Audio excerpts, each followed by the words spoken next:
Hey everybody, I have a trick to show you. So with our digital cameras, we get all sorts of really cool things for our adjustments to get a proper exposure. Histograms, a light meter, buttons to adjust things, knobs, all sorts of stuff. But if you had a film camera without a light meter on it, would you be able to take a photo with a proper exposure? So this trick I'm going to show you will help you do that. And I'm going to prove it to you with a few photos that I'm taking on this Olympus Pen F that was recently found and given to me to do this.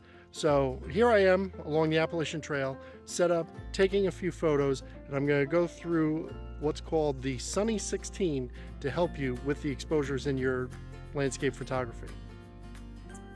All right, so I'm going to tell you about the Sunny 16 rule. I'm going to use this Olympus Pen F like I was saying. I have a different lens on it right now because there's actually a particular photo that I wanted to take that I actually took before all this started. So the Sunny 16 rule is based upon several factors and a kind of subjective variable. So I'll start with the variable.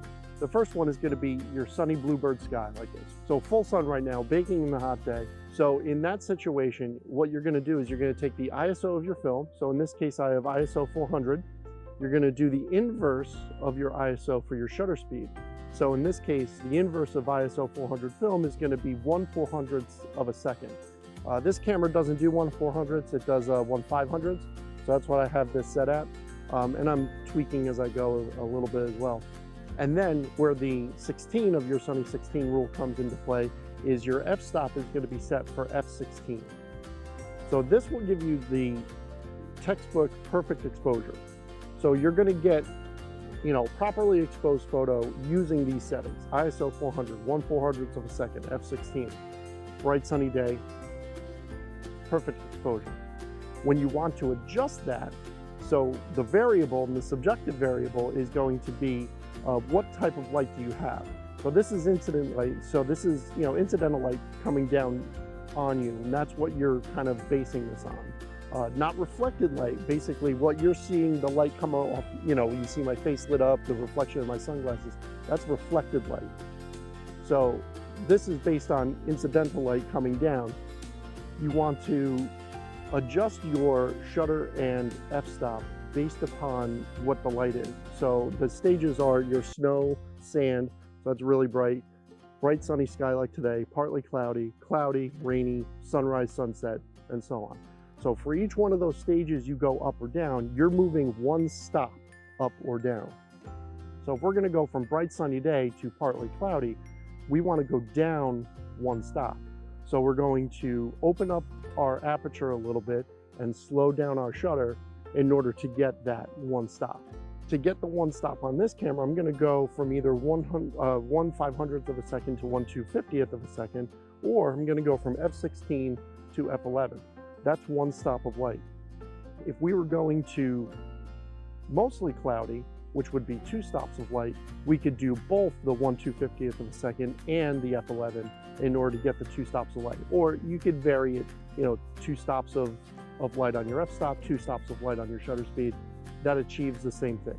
This is where you can play around a little bit and get the look that you're looking for. It's kind of hard with film because you don't know what's coming out, but if you're shooting with your digital camera, you can actually take a look at the photo that you get after you get it. The Sunny 16 rule is very good for those situations. If you want to pick up a digital camera, this is a film camera. So if you want to pick up a film camera and play around, if you get a cheap one that doesn't have a light meter, it doesn't have a battery to it, so it can help you measure and gauge your exposure, the Sunny 16 rule is a great rule to work with in order to get the exposure that you're looking for. So that's how you can use the Sunny 16 rule to help you with gauging your exposure in your landscape photography. If this rule is something that is useful to you, make sure to let me know in the comments below how you've used it and how it has helped you improve your exposure.